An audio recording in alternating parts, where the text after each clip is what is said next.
গ্রেফতার করে রাজাকারের ট্যাগ লাগিয়ে নারী শিশু ধর্ষণের অভিযোগ দিয়ে তাকে 13 বছর জেলখানায় আজীবন কারাদণ্ড দিয়ে শেষ পর্যন্ত যখন দেখতেছে তার সাজা যখন আস্তে আস্তে শেষ পর্যায়ে আসতেছে, তখন দেখতেছে আর উপায় নাই, তখন তাকে অসুস্থতার দোহাই দিয়ে ইনজেকশন পোষ করে দুনিয়া থেকে বিদায় করে দিয়েছে। ধরে বলেন ঠিক কিনা?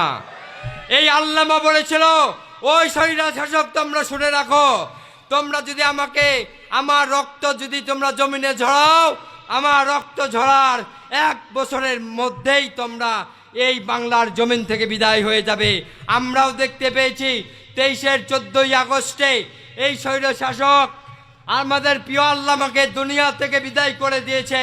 24-এর 5ই আগস্ট আল্লাহ তাআলা এই স্বৈর শাসককে বাংলার জমিন থেকে চিরদিনের জন্য নাস্তানাবুদ করে দিয়েছে। বলেন ঠিক কিনা?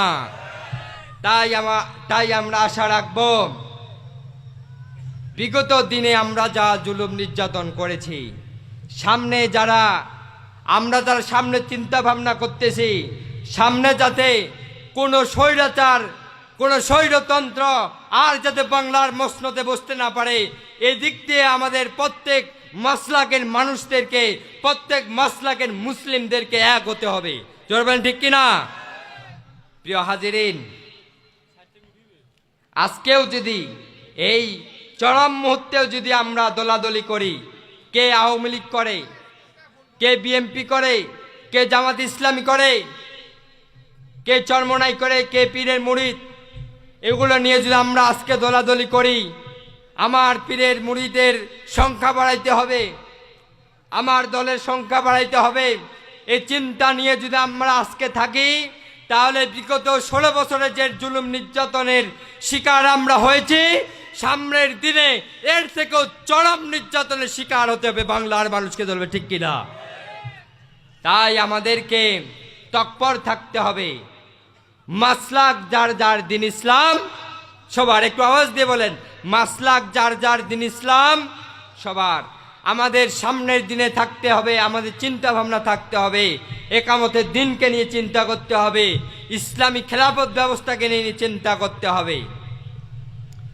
সম্মানিত হাজিরিন, আমি যে বিষয়টি আপনাদের সামনে বলতেছিলাম, আল্লাহ সুবহানাহু ওয়া তাআলা তার প্রিয় হাবিব মুহাম্মদুর রাসূলুল্লাহ সাল্লাল্লাহু আলাইহি সাল্লামের কে আল্লাহ তাআলা বলছেন, কুল হুয়া রাব্বি লা ইলাহা ইল্লাহু।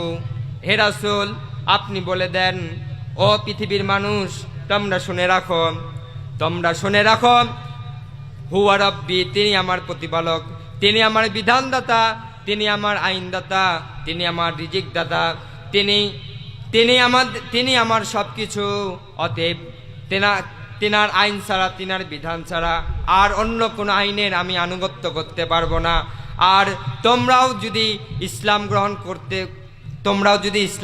করো, তোমরাও যদি প্রকৃত মুসলিম দাবি করো, তাহলে এক আল্লাহর আদর্শকে, এক আল্লাহর দাসত্বকে, গোলামীকে মেনে নিতে হবে, এক আল্লাহর প্রভুত্বকে বিশ্বাস করতে হবে, এক আল্লাহকেই রব হিসেবে মেনে নিতে হবে।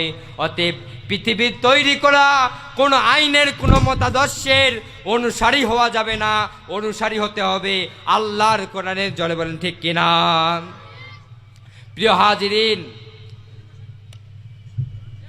আমি 3টি জগতের কথা বলেছি।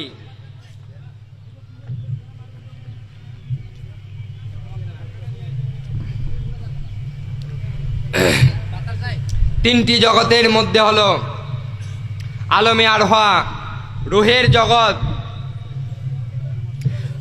জগৎ, আলমে আরহাম, মায়ের পেটের জগৎ, আলমে সামা, দুনিয়ার জগৎ।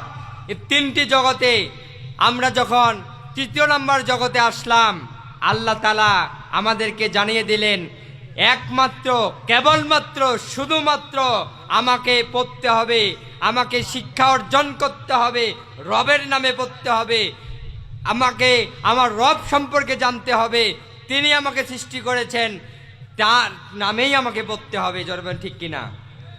প্রিয় হাজিরিন, আজকে দেখেন সকালবেলা